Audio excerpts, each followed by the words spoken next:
What's going on, guys? We're going to look at my pull list and everything I got this week for New Comic Book Wednesday. If you know me or you follow my channel, you know I buy X-Men, but I do not read it. Listen, when I finally make a video about this, it's going to be a miracle and a party for this channel, but I have not read any of this. This is X-Men number 11. I got 1 through 11, haven't read any. Next is Wind by Boom Studios, issue number 3.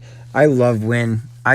This issue solidified how much I love James Tynion IV and how much I think he's an amazing writer. This issue had a lot of world building, but also the same amount of plot progression.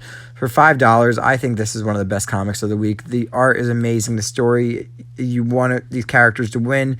And I just think it's a great time to start reading Wind. Batman 3 Jokers, highly anticipated, and I wanted this story to suck. I really wanted to go out of my way to hate this story. You know, this whole month leading up to it, I was never excited to do it. You know, a story about Batman, and there's actually not one but 3 Jokers. They've been teasing it for years. It finally came out. It blew me out of the water.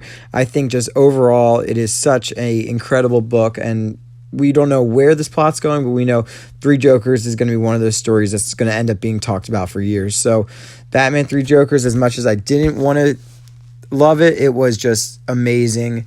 You got to grab this and you got to read the story. Plunge, also by DC Comics, issue 60, final issue. I am finally happy for this one to leave my pull list.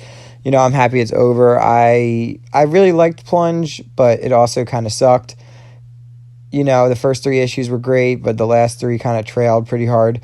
And overall, every time I picked up Plunge, it reminded me of the comic The Wake, which came out a lot of years ago. And I had never even finished The Wake, but this is just kind of always had similar vibes. And I think the story will hold up, but I'm happy to see it go. Bliss, issue 2, Image Comics. You have to get on this book. This is just...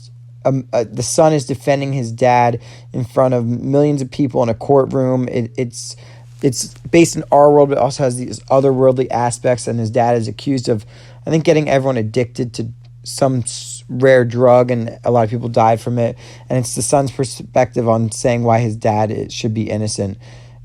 I loved Coyotes, who was just by the team, the writer and the artist, and I think Bliss is something I really look forward to. Chew, issue 2. Honestly, I'm torn.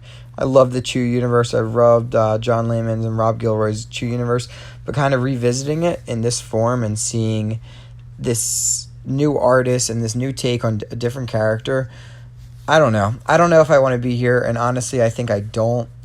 I'm definitely going to keep reading it because I love supporting Chew and I love Farmhand, but I don't know. Chew is just like, it's a retelling. It's obviously a prequel, but the story should have ended with Chew, and when it ended, that 60-issue run, it kind of should have stayed ended. Family Tree issue 8 is the second issue of the volume, and I loved it. I love Family Tree now, and I didn't expect to love it. You know, I sat on issues 1 through 5 for so long, but reading issue 8 and just kind of seeing this world, seeing where it's going, it's so much world building, and the writer knows where he's taking it, and it's a time to read it when issue 9 comes out. Philadelphia, you know, you got to pick up on name of the title alone.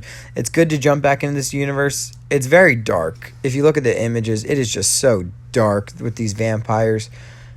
I'm just like Family Tree. I sat on Philadelphia for a while, but it's definitely good. And you know, this isn't a comic you're gonna pick up and put the issue down and say that was boring. It's definitely a lot of violence, definitely a lot of vampire based stuff, and it was pretty exciting. Mercy issue 5. I love Mercy. This comic comes out of Italy, published by Image Comics, and it is written and drawn by the same woman, and it is just an amazing comic. I'm confused sometimes. I have some confusion, but the art is unreal. I love the art. I don't want it to end at issue 6, but I know this story's been leading itself up in a way to end. The colors are so vibrant, just the way the character interacts with the world. I can't wait for this to come out as a trade because I'm definitely going to pick that up. That Texas Blood, issue 3. A guy returns to his Texas hometown. His brother was murdered. It's fine. I thought in like issue 1 there was like some supernatural element, but I think in issue 3 I don't think there's any supernatural element. It's fine. I like the title name, but other than that, I don't really have anything remarkable to say about it. Unearth, I was dreading reading this, issue 7. If you know me, I'm not the biggest Unearth fan, but it's actually kind of getting a little cooler. I will definitely keep picking it up. I like it a lot better than Oblivion Song, but it's the colors are something. The colors are super poppy. The drawings aren't the best, but I don't know. I'm definitely more sold to the series than I previously was.